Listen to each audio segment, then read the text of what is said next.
Um, I actually got caught up in a conversation with somebody earlier today, about, or actually yesterday, Thursday, about Jacob and Esau, and they didn't care for what I had to say because I didn't agree with the whole, every single white person's Esau. And I asked them to do critical thinking and just take a moment and think. I said, take the Maury show for instance, right? How long did we always watch the Maury show? We've all seen an episode. Basically, all of us have always seen an episode. We've all, fallen for the whole, can you guess who the father is, and stuff like that. And we all use our thinking caps and our critical thinking when we're watching that. We all compare, the child's lips, skin tone, right? The ears, their nose, their eyebrows, you know. We all try to figure out, through that, if the child looks like the father. But somehow, when it comes to Esau, it escapes us. You ever notice that? You ever notice that? No, think about it. Just hold on. You ever notice, we watch all these brothers post pictures, you know, Jacob looks like this, Esau looks like a Caucasian. Nose, lips, everything, stringy hair. Um, but if we go back to Genesis, I don't recall him saying the hair was stringy. You know, I don't recall his nose being mentioned as being elongated, or thin lips. And when we stop and we start to think about it, how is it that Jacob and Esau come from their parents, right? Um, Hold on, I want to make sure I put this in right because I know we'll get chewed out if I say the wrong thing. So over this, but it's like, how is it that they come together? You have two parents that come together. They produce the Negro child, being Israel. He comes out as a Negro, but his brother Esau comes out a totally different person, totally different phenotypes and everything, right? That's what I guess my best way of putting it. How is it that's the way it turns out?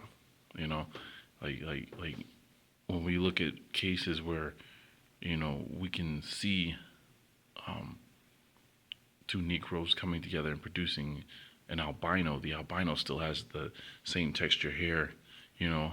He'll still have the nose, the eyes. He's just missing in pigmentation, right?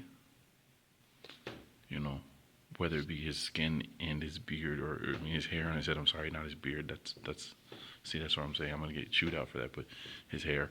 Um, but they're just missing in that pigmentation. If they have that pigmentation added to them, what I'm saying, he'll look just like his other brother. So why is it that we get caught up in this whole, one's got the Negro nose, the other one has the, you know, European style nose that's long, and one has the Negro lips and the other one doesn't. One has woolly hair, the other one has long hair. Like you sit around and you look at this and you think about this, it just doesn't add up. How did they produce a child that's nowhere near the same stock as the parents?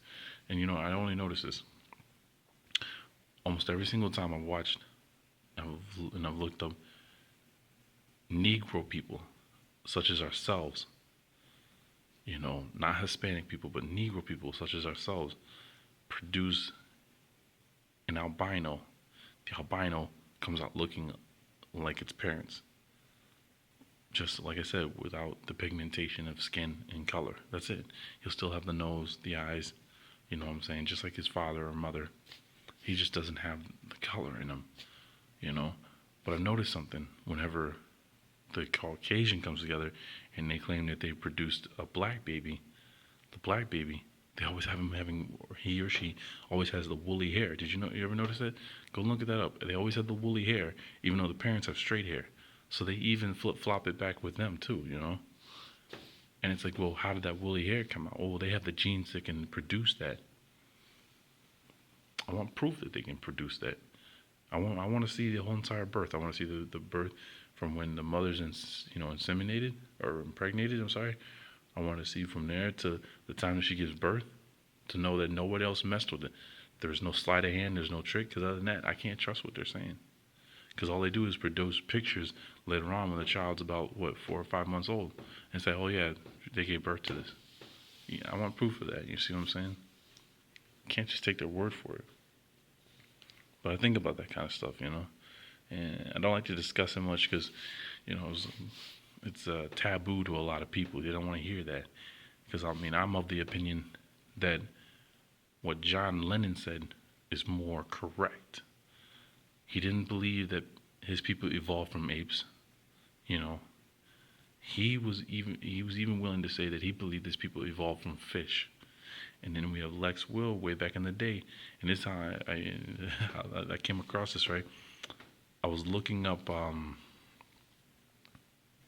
what was her name, Ariel, the Little Mermaid, and because I wanted to know what the name meant, and I came across all kinds of articles about Ariel being a demon, and she had powers that could rival Lucifer. I'm sorry, not Lucifer, but Satan. I'm sorry. She has powers that could rival Satan once she was able to be unleashed from her mermaid state. And then Lex, I was going back and watching his older videos from the start, and he had a video about way back in the day about the whole, fish DNA inside Europeans, the zebrafish there, and it was like, wow, my mind was hitting, like, going off, right? And then I had John Lennon, who said that he didn't believe that his people evolved from apes; they evolved from fish. And I started looking through images, and I came across some ones from the Dogon. And when I'm talking about the Dogon, not the ones from Africa, but the ones that followed the fish god there. Was it the fish god Dogon himself too? Dagon, the Dagon people, right? And it showed them like having the fish-like eyes, green skin, the thin fish mouth. You know what I'm saying? Not much lips. You know what I'm saying? Huge eyes, and they're all coming out of the ocean. You know what I'm saying? Walking on land, and they look like they're like, looking around like, what the heck's going on? And I seen that, and I thought about what Lennon said, and I thought about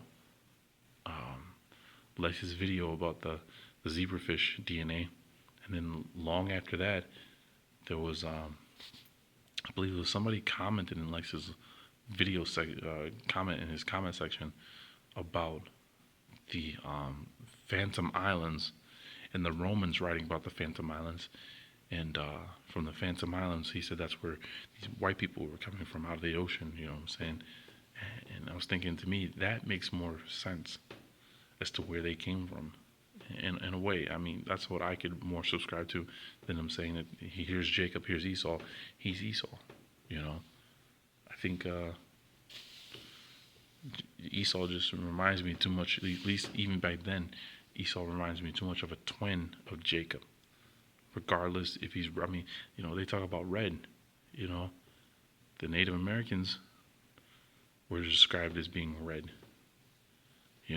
They were the red men. And I'm not talking about the people that call themselves Native Americans now. I'm talking about our ancestors.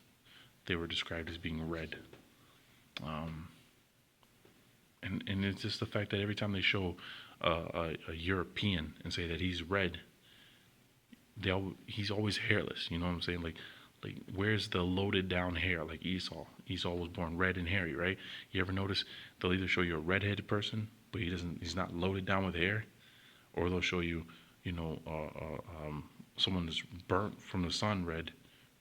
You know what I'm saying? Or and he's got only hair on his head, and that's it. You know what I'm saying? Like you can't find the perfect, in between, or the perfect match, where they're loaded with hair, they're burnt. I'm sorry, not burnt, but they're loaded with hair, and their hair is red. It's just stuff I think about, and I don't know. That's why I don't like to get caught up in those conversations, because there's more to it, in my opinion. And we just haven't really cracked it yet. I was still shocked when Lex was able to link together the Spaniards back to Esau through one of his grandsons. That they were Edomites, and then you got to think about it too, right?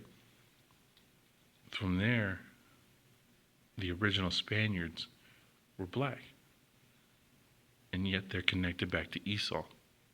Think about that.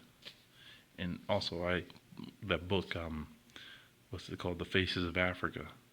I was looking at the image of a child that was being born, and they were rinsing he or she off with water, and the child was all red, from top to bottom, you know. So it's just my opinion, you know what I'm saying? I sit back and I think about Maury and how we were all able to, pick out, this is the father, that's not the father because of the phenotypes. But when it comes to Jacob and Esau, the phenotypes all of a sudden change in our mind. Like it's okay to switch it up and say, all right, that doesn't apply here. I'm just saying, think about it, all right? Think about it. Anyways, it's N.W. Smith and I'm out.